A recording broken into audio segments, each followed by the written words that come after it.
성령의 임재가 넘치는 높은 꿈 하민교회. 자, 이제 오늘부터 요한계시록을 강의할 수 있도록 하겠습니다. 여러분, 요한계시록은 편지 가운데 하나죠. 하나님이 주신 이 서신서입니다. 7 교회에 보낸 이 편지다. 그렇게 볼 수가 있죠.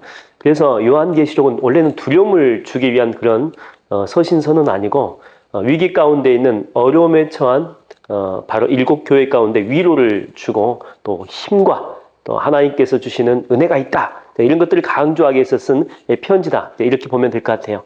자, 계시록 1장부터 22장까지 오늘은 전체적인 이 구조를 먼저 이렇게 좀 살펴보려고 합니다.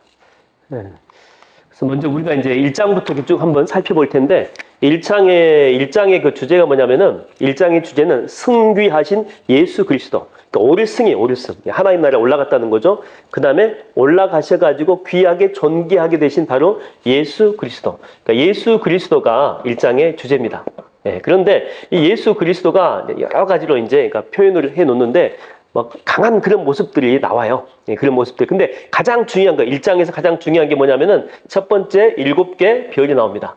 7개 별이 있고, 두 번째 뭐냐면 바로 7 촛대가 나옵니다. 7 촛대가.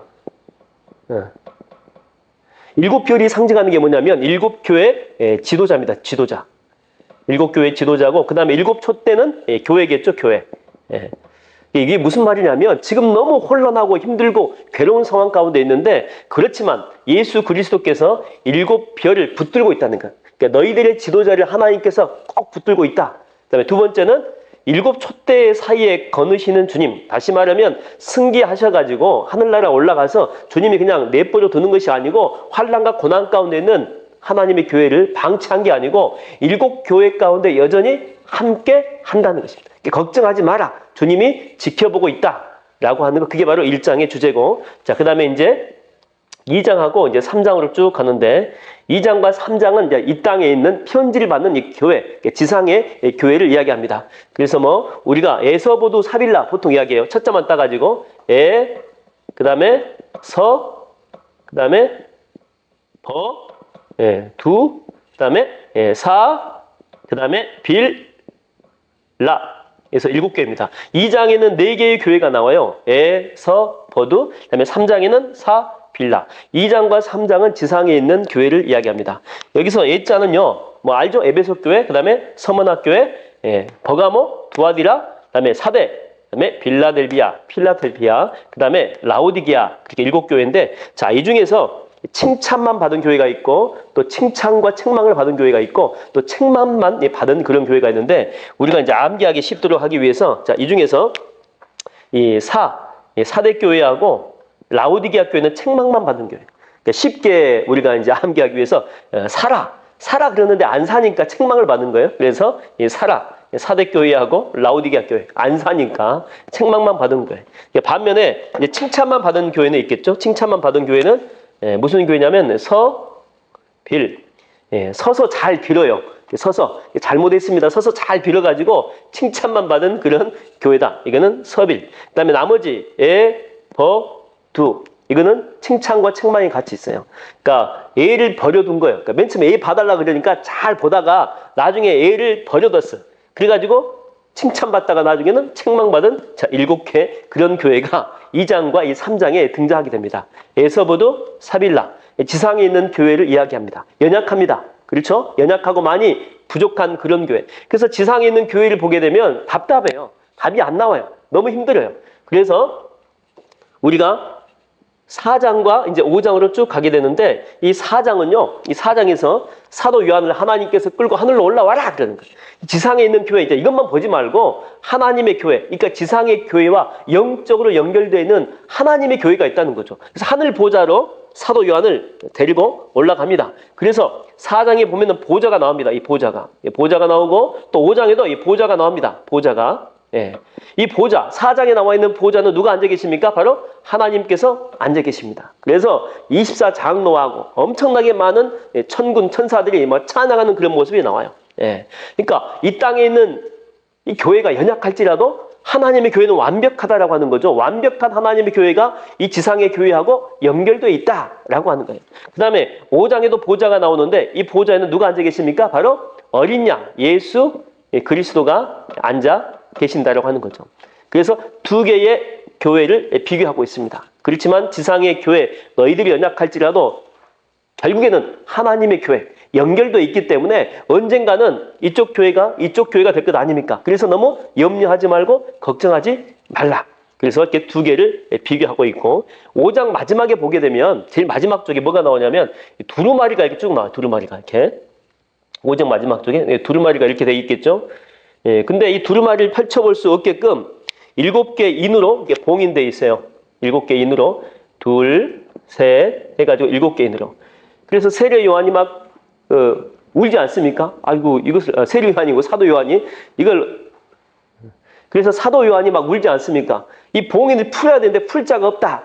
근데 하늘에서 음성이 들리죠. 이 봉인을 풀 자가 있다는 거죠. 바로 예수 그리스도가 이 봉인을 푼다. 그러면서 이 봉인을 풀어가면서 6장부터 재앙이 쫙 시작이 됩니다. 그래서 1장부터 5장까지 여러분 머릿속에 집어넣으면 됩니다. 1장은 예수 그리스도가 주제입니다. 승기하신 예수 그리스도. 그분이 7별과 7촛대, 그러니까 7별의 지도자를 붙들고 있고 7촛대 사이 교회를 거느리고 있다. 지금도 교회와 함께한다. 여러분과 함께한다는 것. 그 다음에 2장부터 3장까지는 에서보두, 사빌라. 이 중에 칭찬만 받은 교회는 서빌, 서서 잘 빌어가지고 책망만 받은 교회는 사라, 안 사니까. 그 다음에 에버두 세 개는 칭찬과 책망이 같이 있습니다. 에서보두는 2장, 그 다음에 사빌라는 3장. 지상의 교회만 보면 답답해요. 힘들어요. 그래서 하나님께서 4장에서 사도 요한을 하늘로 올라와라. 그리고 요한을 끌고 올라가서 하나님 나라에 있는 완벽한 교회의 모습을 보여주죠. 하나님께서 보좌에 앉아 계시고 예수 그리스도께서 보좌에 앉아 계신 그런 모습이에요. 4장과 5장 끝에는 찬양으로 다 끝나고 있습니다. 근데 5장 말미에 7개의 봉인으로 이렇게 감추어진, 드리워진 이게 두루마리가 하나 나옵니다. 이 두루마리에 있는 인이 하나씩 벗겨지면서 그 다음에 이제 6장부터 재앙이 시작이 됩니다. 그래서 또 6장부터 우리가 또 살펴봐야 되겠죠. 여러분 이거는 여러분들이 다 기억해 두시면 될 것 같고, 자, 그 다음에 6장부터 또 이렇게 살펴보도록 하겠습니다. 제가 이걸 이렇게 직접 지우고, 첫 번째가 1장부터 5장이 한 덩어리예요. 그 다음에 6장부터 16장까지가 이제 재앙인데 이게 또 한 덩어리입니다. 6장부터 16장까지 첫 번째는 인재앙, 그 다음에 두 번째는 나팔재앙, 그 다음에 무슨 재앙입니까? 대접재앙 이렇게 나옵니다. 이 재앙의 그 특징이 뭐냐? 재앙의 특징이 뭐냐면은 재앙의 순서가 보면 4가지 재앙이 있고 난 다음에 그 다음에 2가지 재앙이 있고 난 다음에 그 다음에 나머지 한 가지 재앙인데 나머지 재앙은 그 다음 재앙을 준비하는 그런 과정이다. 이렇게 보면 될 것 같아요. 그 다음에 재앙이 인재앙 때 보게 되면 4분의 1이 심판을 받습니다. 그리고 나팔재앙 때 보게 되면 3분의 1이 심판, 그러니까 심판의 강도가 점점 세지죠. 그 다음에 대접재앙으로 오게 되면 전체로 확장이 되는 그런 모습이 있고, 그 다음에 이제 세 번째 가장 중요한 건데, 이런 재앙이 쭉 진행이 될 때 너무 겁날 것 아니에요. 야, 어떻게 이런 재앙이 하늘로부터 떨어지는데 우리 인간이 어떻게 살 수 있느냐? 그러니까 우리가 너무 두려워할 수 있는데 재앙 중간중간마다 삽입을 3개를 집어넣었습니다. 삽입 3개. 3개의 삽입을 집어넣어가지고 이게 주제입니다. 재앙의 주제가 아니고 그리스도인들이 살펴봐야 될 것은 이 삽입장인데 이 삽입의 주제가 뭐냐? 첫 번째는 교회는 안전하다. 그럼에도 불구하고 이런 재앙이 있음에도 불구하고 교회는 안전하다. 왜?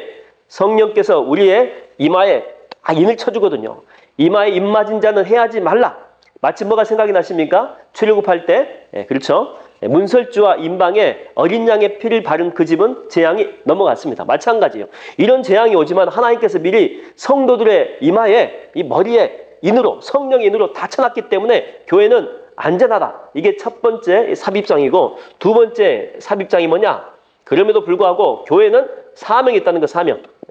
사명이 있다. 이런 어려움의 시기라고 전부 다 내팽개치면 안 되고 교회는 사명을 감당해야 된다. 그러면서 두 증인이 등장합니다. 이 두 증인이 등장하면서 끝까지 말씀을 증거하다가 사탄에 의해 가지고 죽임을 당합니다. 사탄은 좋아했겠죠. 죽여버렸다, 끝났다라고 하지만은 클라이막스가 뭐냐면 하나님께서 이들을 다시 부활시킨다는 것. 그러니까 우리가 아무리 힘들어도 사명을 감당하다 보면 하나님께서 부활의 은혜를 주신다니까요. 힘들다고 내버려 두지 말고 마지막까지 사명을 감당하는 여러분 다 되기를 바랍니다. 그래야지만이 여러분의 삶 가운데 부활의 역사가 임할 수 있다라고 하는 거죠. 자, 세 번째 삽입장이 뭐냐? 세 번째 삽입장이 뭐냐면은 12장부터 14장까지인데 이거는 이제 전투하는 교회라는 거예요. 우리의 싸움의 대상이 누구냐? 바로 하늘의 공중의 권세 잡은 자, 영적 전쟁을 하는 우리다. 이걸 절대 잊어버리면 안 된다. 우리가 사람하고 전쟁하는 것이 아니고 누구하고 전쟁하는 거예요? 사탄 마귀라니까. 영적인 존재라니까. 그래서 우리가 사람을 미워하면 안 돼요. 그 사람을 뒤에서 조종하고 있는 그 뒤에 영적 세력을 향해서 우리가 대적 기도를 하는 것입니다. 선포 기도를 하는 거예요.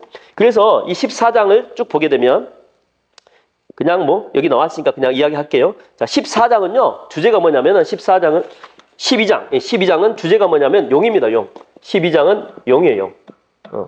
용이고 그다음에 13장에는 두 짐승이 나와요. 바다에서 올라온 짐승이 있어요. 그다음에 육지에서 올라온 짐승이 있습니다. 이 용은 하나님을 패러디했어요. 패러디. 마치 하나님처럼 지가 행동을 하는 그런 모습이 나와요. 그다음에 바다에서 올라온 짐승은 예수님을 패러디합니다. 예수님처럼 똑같이 죽었다가 살아났다. 막 그런 식의 표현도 등장합니다. 영은 하나님. 그 다음에 육지에서 올라온 짐승은 누구를 패러디합니까? 당연히 성령님을 패러디하죠. 성령님을. 네. 그래서 이들의 숫자를 13장에 보게 되면은 이제 숫자에 대한 이야기가 나오는데 이들의 숫자를 잘 봐라. 인간의 숫자 6이다. 패러디한 것 뿐이지. 여러분 완전 수는 뭡니까? 유대인에게 있어가지고 완전 수는 7이잖아, 7. 그러니까 잘 봐라. 7인 것처럼 행동을 하지만은 잘 보니까 하나님도 아니고 6이고 근사치로 가까이 가긴 해요. 그렇지만은 6일 뿐이라는 거. 6, 또 6이다. 그래서 6이다. 이 666은요, 이게 또 동의어로 우리가 또 이중적인 의미로 이렇게 될 수가 있는데 이 당시에 이제 핍박을 행했던 왕이 이제 도미티안 황제입니다. 근데 도미티안 황제를 사람들이 뭐라고 불렀냐면은 네로의 환생이라 그랬어요. 그러니까 너무나 핍박하고 너무나 괴롭히니까. 근데 도미티안 황제가 우리를 핍박한다 그러면 다 잡혀갈 거 아니에요. 그렇다고 또 네로가 우리를 핍박한다 그러면 또 다 잡혀갈 거 아니에요. 근데 그 당시에는요, 이 단어 자체에 원래 음가가 다 있어요. 음가가. 우리나라의 뭐 기억으로 하면은 뭐 이거는 100이다. 니은 하면은 뭐 예를 들어 이야기하는 거 150이다. 근데 네로의 그 음을 다 빼가지고 음가를 계산을 딱 해보니까 네로가 6이다. 그래서 이런 의미도 있고, 그 다음에 7에 근접하지만은 7이 아닌 가짜 7이죠. 6이다. 그런 의미도 가지고 있다는 것입니다. 그래서 결국에는 이들이 14장에 가게 되면은 이들이 나중에 이제 14장까지죠. 이들을 따라갔던 존재들은 안식을 얻지 못해요. 안식을 얻지 못하고 계속 불안하고 떠는 삶을 살고 그 다음에 하나님을 쫓아가는 그런 존재들은 14만 4천 명이라고 그러죠. 이게 완전 숫자인데 이게 구약의 12지파, 12제자, 그 다음에 신약의 12제자, 고박이 1000. 그래도 완벽함을 상징하고 무한대를 상징합니다. 그래서 14만 4천 명은 이들은 안식을 누리는 존재다. 이렇게 이야기합니다. 지금 제가 무슨 이야기 하냐면 삽입장 이야기하고 있어요. 삽입장. 교회는 그럼에도 불구하고 영적 전투하는 교회다. 이런 존재와 영적인 전투를 벌이고 있다라고 하는 그런 내용이 쭉 등장하게 됩니다. 자, 다시 한번 대 이걸 다시 한번 쭉 살펴보도록 하겠습니다. 제가 먼저 소론격으로 이렇게 쭉 이야기한 거고 6장부터 16장까지라 그랬어요. 이게 두 번째 뭉치입니다. 이게 두 번째 뭉치예요. 여기는 대접이에요. 대접. 예. 그래서 2인 재앙부터 먼저 진행한다 그랬죠. 6장부터입니다. 6장에 4, 그다음에 2 이렇게 네 가지 재앙, 두 가지 재앙 이렇게 연속해서 연결이 되고 그 다음에 7장에는 뭐가 나오느냐? 이게 삽입. 이게 첫 번째가 7장에 나옵니다. 삽입 첫 번째.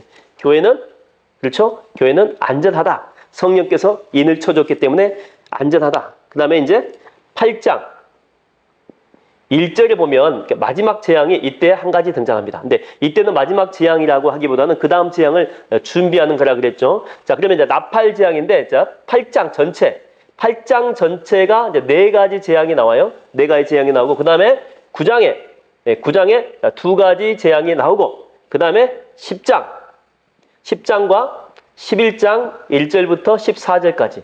자, 이게 펜이 있죠? 삽입 두 번째. 자, 삽입 두 번째 주제는 뭐라 그랬죠? 교회는 사명을 감당하는 교회다. 두 증인이 등장했어요. 마귀가 죽였지만 다시 살아난다. 제가 그렇게 말씀을 드렸죠. 그 다음에 나머지 보면, 자, 그 다음에 11장 1절부터 14절까지 했으니까, 자, 11장, 자, 15절부터, 자, 끝까지가 뭐냐면, 이제 한나 재앙 남은 거 있죠. 예. 한나 재앙, 나팔 재앙, 이렇게 쭉 등장합니다. 그 다음에, 이 나팔 재앙이 쭉 진행하면서, 12장부터 14장까지, 아까 이야기했죠. 이것은, 삽입, 그렇죠? 삽입 세 번째라고 이야기했어요. 삽입 세 번째. 이때 12장에서는 용이 나와요. 하나님을 패러디했고, 13장에서는 바다에서 올라온 짐승, 예수 그리스도를 패러디했고, 13장에 또 하나 땅에서 올라온 짐승은 성령님을 패러디했다. 그래서 이들이 6이다. 777이 아닙니다. 결국 용을 따라가고, 이 짐승을 따라갔던 사람들은 14장에 보면 안식을 누리지 못하고, 근데 하나님을 따라갔던 백성들, 끝까지 믿음을 지켜냈던 사람들은 안식함을 누린다. 그게 14만 4천 명이다. 그런 이야기 쭉 나눴습니다. 그 다음에 이제 대접재앙은요, 15장과 16장인데, 대접재앙은 이게 특이하게도 그냥 16장에 쭉 나와 1부터 7까지 쭉 재앙이 진행이 되고, 이건 이제 대접재앙을 이렇게 준비하는 그런 과정인데, 자, 16장의 그 마지막 부분에 보게 되면, 자, 7번째, 그러니까 6번째하고 7번째 사이에 이 중간에 뭐가 등장하느냐? 아마겟돈 전쟁을 준비하는 이 짐승들이 나와요. 그러니까 천하 각국으로부터 자기 편들을 전부 다 모아요. 다 모아가지고 아마겟돈 전쟁을 준비해가지고 하나님과 또한 하나님을 따르는 백성들과 영적으로 이제 한판 붙어보려고 아마겟돈 전쟁을 준비하는 그런 모습이 딱 나옵니다.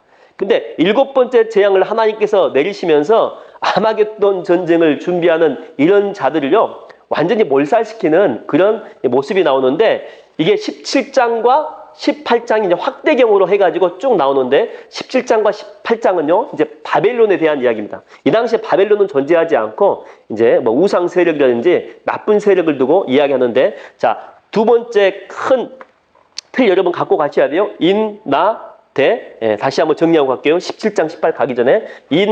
됩니다. 그래서 재앙은 아까도 이야기했죠. 4, 2, 1. 그 다음에 재앙의 강도는 이거는 4분의 1.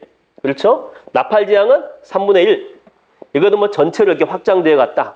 그래서 재앙이 이렇게 쭉 진행될 때마다 삽입장이 3개가 등장한다 그랬죠? 삽입장 첫 번째는 교회는 그럼에도 불구하고 안전하다. 그럼에도 불구하고 교회는 삽입장 두 번째는 사명을 감당해야 된다. 세 번째, 삽입장 세 번째는 교회는 전투하는 교회다. 잊어버리면 안 된다. 라고 이야기를 했습니다. 자, 이게 두 번째 큰 덩어리입니다. 그 다음에 17, 18 쭉 가겠습니다. 이거를 지우고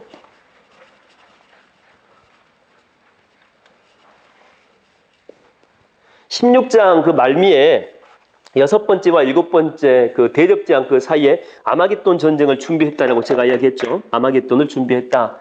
자, 그러면서 그들이 아마겟돈 전쟁을 준비했던 이 짐승들 있죠. 이 마귀들, 이 사탄들이 가장 먼저 한 게 뭐냐면 아이러니하게도 17장과 18절인데 17장의 주제는 음녀입니다. 음녀. 그다음에 18장의 주제는 바벨론입니다. 바벨론. 그러니까 둘 다 멸망합니다. 음녀도 망하고 바벨론도 망한다라고 하는 거죠. 예. 근데 참 재밌는 게 뭐냐면 처음에 음녀가 등장할 때는요, 짐승을 타고 등장해요. 짐승을 타고. 그런데 나중에 보니까 짐승이 이 음녀를 다 죽여버려요. 같은 편이야. 바벨론도 마찬가지고 같은 편인데 죽여버려요. 왜 이런 일들이 일어나냐면 우리나라 일제시대 때를 보게 되면 일본에서 자기들이 직접 우리를 통치할 때 썼던 조선총독부가 있습니다. 예. 근데 처음부터 조선총독부를 만든 게 아니고 제일 처음에는 누구를 가지고 우리 민족들을 괴롭혔냐면 친일파 있죠. 친일파. 예. 친일파 이 세력을 가지고, 친일파는 우리 조선 사람 아니에요. 한국 사람이잖아요. 그럼에도 불구하고 이들을 통해 가지고 우리 민족들을 정말 괴롭히고 힘들게 했거든요. 근데 나중에 이 조선 총독부가 직접 이제 다이렉트로 통치하기 시작하는데, 커다란 전쟁을 앞두고 이들을 가지고 있는 기득권들을 놔두면 안 돼요. 다 흡수를 해야 돼. 흡수를 해야지만이 모든 전력과 힘과 물자 같은 걸 다 모을 거 아니에요. 그래서 이들을 추방하든지 재산을 전부 다 가지고 가든지. 그러니까 조선 총독부의 힘을 강화시켜가지고 마지막 전쟁을 벌였던 거죠. 마찬가지입니다. 음녀하고 바벨론도 마찬가지고, 이게 친일파 같은 그런 역할을 했던 이들이었는데, 이제는 필요가 없어요. 마지막 전쟁할 때 이들은 오히려 걸림돌이 된다라고 하는 거죠. 그래서 짐승들이 이들을 짐승들이 하나님이 멸망시킨 게 아니고 내부적으로 이 짐승과도 같은, 아까 666 그랬죠. 666 이들이 이것들을 완전히 멸망시키고, 바벨론도 마찬가지고 더 이상 필요 없으니까 토사구팽 시킨다라고 하는 거죠. 그래서 17장, 18장에 이제 이런 내용이 쭉 나오고, 그 다음에 이제 19장에 보게 되면 반면에 하나님은 하늘나라에서 혼인잔치를 벌입니다. 예.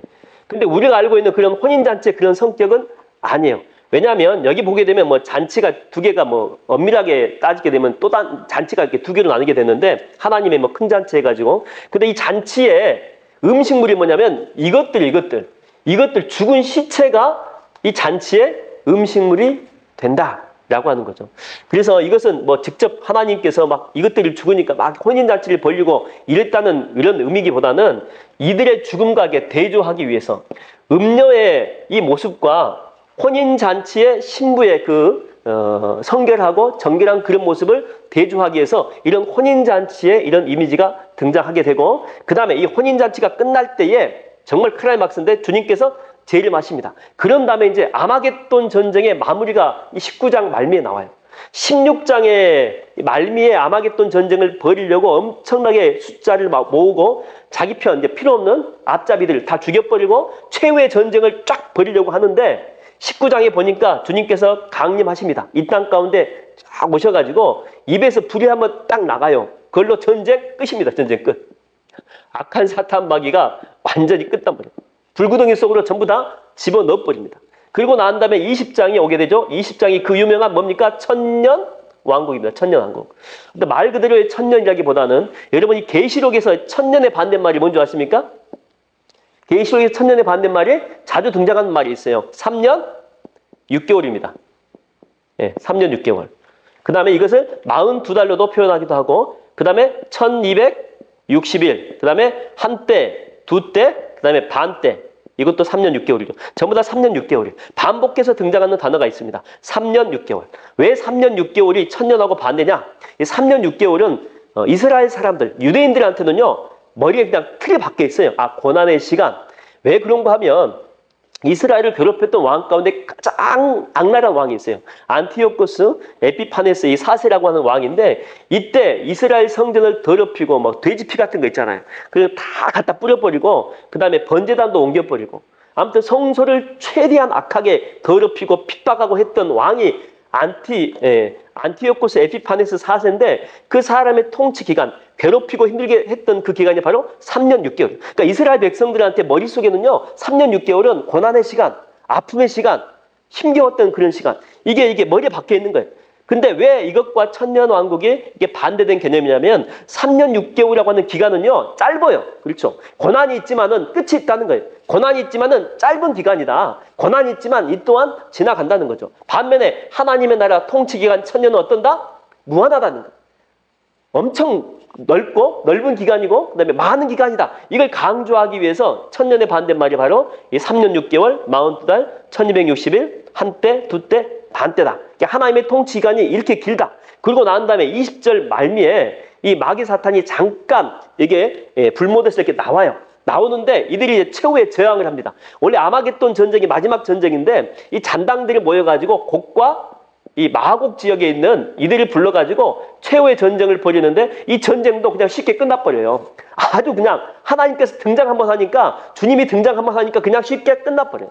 여러분, 이 세상에 존재하는 마귀 사탄이 그래요. 안개처럼 막 우리를 막 덮으려 그래요. 우리 인생을요 끝장낼 것처럼 와요. 근데 주님이 한번 등장하시면 어떻게 된다? 한 방에 다 사라진다. 그래서 우리가 영적 전쟁할 때 마귀 사탄 두려워할 필요 있다 없다? 없다는 거야. 예수 그리스도 이름으로 선포하게 되면 마귀는 떠나가고 하나님의 나라가 1000년 동안 여러분의 가정과 우리 교회 가운데 여러분의 사업장 가운데 임하게 될 줄로 믿습니다. 예. 그 다음에 21장이 펼쳐지게 되는데 새 예루살렘 성이 쫙 하늘로부터 이 땅 가운데 임하고 내려옵니다. 새 예루살렘 성이 하나님의 통치가 이루어지는 거죠. 근데 여기에 없는 게 뭐냐? 없는 게 뭐냐면 성전이 없어. 성전이. 그다음에 두 번째 없는 게 뭐냐? 해와 달과 별. 왜 없을까요? 그 이유는 하나님이 성전 되잖아요. 하나님이 해와 달과 별, 광명체가 필요 없다니까요. 하나님 자체가 빛인데 그게 무슨 필요가 있겠습니까? 그래서 다 필요 없다는 거죠. 하나님 나라의 영광이 여기에 쫙 이 땅 가운데 임하게 됩니다. 그 다음부터 22장에 보좌로부터 생명수가 막 흘러가지고 양쪽에 생명나무들이 막 자라요. 12과실도 맺고 그다음에 12달 내내 계속해서 열매를 맺게 되고 그다음에 그 잎사귀는 뭘로 쓰이느냐? 치료제로 쓰여요. 치료제로. 그래서 하나님 나라가 임하게 되면 이곳 가운데 임하게 되면 아픈 자가 있다 없다? 없다는 거예요. 지금도 마찬가지예요. 성령께서 여러분 만지시게 되면 여러분 가운데 치료의 영이 임할 줄로 믿습니다. 하나님의 은혜가 임할 줄로 믿습니다. 기적이 임할 줄로 믿어요. 여러분 진짜로 성령께서 우리를 만지시게 되면 우리의 육신도 치료받고 마음도 치료받고 영혼까지도 온전히 치료받아요. 그래서 제일 마지막에 성도가 무슨 단어를 씁니까? 주 예수여 오시옵소서. 이 나라가 빨리 속히 오기를 원합니다. 22장의 마지막 단어 마라나타입니다. 마라나타. 주 예수여 오시옵소서. 자, 이렇게 해서 1장부터 22장까지 계시록 구조 전체에 대해서 살펴봤습니다.